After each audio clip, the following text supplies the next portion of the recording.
Sir Mahabharat का कोई evidence है या इट इज जस्ट स्टोरी या माइथोलॉजी?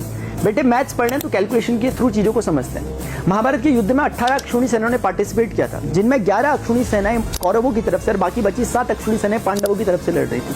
एक अक्षौणी सेना में लगभग 2,50,000 के करीब सैनिक होते हैं। आप इसमें घुड़सवारों, हाथी सवारों और सारथियों को भी जोड़ देते तो ये संख्या 2,62,440 के करीब जाती है। यानी अगर आप 18 अक्षौणी सेनाओं के हिसाब से देखोगे तो लगभग ये 40 से 45 लाख यानी कि 4 मिलियन के करीब ये संख्या आती है। अब आते हैं दूसरी तरफ। महाभारत के युद्ध के समय पूरे विश्व के लगभग आधे देशों ने पार्टिसिपेट किया था। उस समय वर्ल्ड पॉपुलेशन थी 20 मिलियन। इसीलिए हम कह सकते हैं कि लगभग 10 मिलियन लोग ऐसे थे जो युद्ध से डायरेक्टली इनडायरेक्टली प्रभावित हुए थे, जिनमें अगर हम 1:1 का रेशियो माने मेल फीमेल का तो 5 मिलियन महिलाएं और 5 मिलियन पुरुष रहे होंगे। अब क्योंकि इस युद्ध में 99% योद्धा मारे गए थे, इसीलिए ले देकर के 1 मिलियन पुरुष बचे और 5 मिलियन महिलाएं, यानी कि मेल फीमेल जो रेशियो आ रहा है वो है 1:5 का। अब आते हैं एक रिसेंट रिसर्च जो यूरोपियन रिसर्चर मोनिका कामरिन ने 2015 में की थी। वो बताती है कि there was a huge male gene bottleneck, बहुत बड़ा भारी अंतर वाई क्रोमोसोम में देखा गया। और जब उनका कैलकुलेशन निकलता है तो वो बताती है कि लगभग 7,000 साल पहले था, जो कि महाभारत का टाइम। जो रिलेटिव रेशियो है मेल और फीमेल का, जो रिलेटिव स्केल में रेशियो आता है वो उनके अकॉर्डिंग अगेन 1:5 आया, जो कि मैंने अभी आपको कैलकुलेशन बताया। और तीसरी सबसे इंपॉर्टेंट और चौंका देने वाली बात है, ये जो वाई क्रोमोसोम का जो डिक्लाइन हुआ था